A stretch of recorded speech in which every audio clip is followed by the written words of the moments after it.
મિત્ર તમારું નામ શું? મારું પટેલ વિનોદભાઈ ડાયાભાઈ.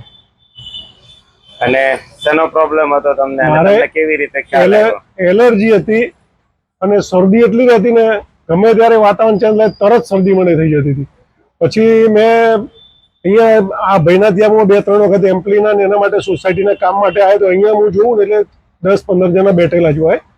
એટલે પછી મેં પૂછ્યું ભાઈને, એટલે મેં કીધું આ શેના માટે છે? એટલે ભાઈને કીધું ભાઈ તમારે કોઈ પણ તકલીફ શરદીની એ બધી હશે ને એટલે એમ કે એના માટે છે બધા. પછી હું મારી જાતે જ આવ્યો. મેં કીધું ભાઈ મને તકલીફ છે તો હું જાતે જ જાઉં ને.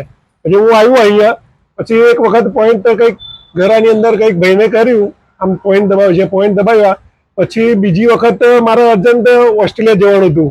એટલે ભાઈને મેં વાત કરી. એટલે ભાઈ કહે તમે એક દિવસમાં 2 વખત આવી જાઓ. તો હું 2 વખત આવી ગયો એક દિવસ, બીજા દિવસ. એટલે પછી 6 મહિના પછી હું આવ્યો ને આજે એમના દુકાન ઉપર. એટલે મેં એમને કીધું ભાઈ મને તો પ્રોબ્લેમ એકદમ સોલ્વ થઈ ગયો છે, એકદમ સોલ્વ. હા, 3 વખત પોઈન્ટ કરાવ્યો. એક દિવસની અંદર 2 વખત કરાવ્યા. 6 મહિના થયા. અને એક દિવસ પહેલા દિવસે 1 વખત આવ્યો. પછી બીજા 2 દિવસ પછી આવવાનું હોય છે ને, એક જ દિવસમાં 2 વખત પોઈન્ટ મેં કરાવ્યા હતા. અને આજે પછી હા, આજે શેના માટે મળવા? આજે તો હું આવ્યો તો ખાલી એમ જ મારા સોસાયટીના કામ માટે જ આવ્યો હતો, ભાઈના ત્યાં મંદિર માટે એમ્પ્લીફાયર લેવા માટે. એટલે મેં વાત કરી. બરાબર છે. કેવું છે રિઝલ્ટ? એકદમ પાવરફુલ, કોઈ તકલીફ નથી મને. બરાબર. કેનેડાની ઠંડીમાં પણ રહીને આવ્યા? હા, ઠંડીમાં રહીને કોઈ જ તકલીફ નથી. બાકી ઠંડીમાં તો હું જાઉં ને એટલે તરત જામ થવા માંડે મને. બરાબર. સરસ.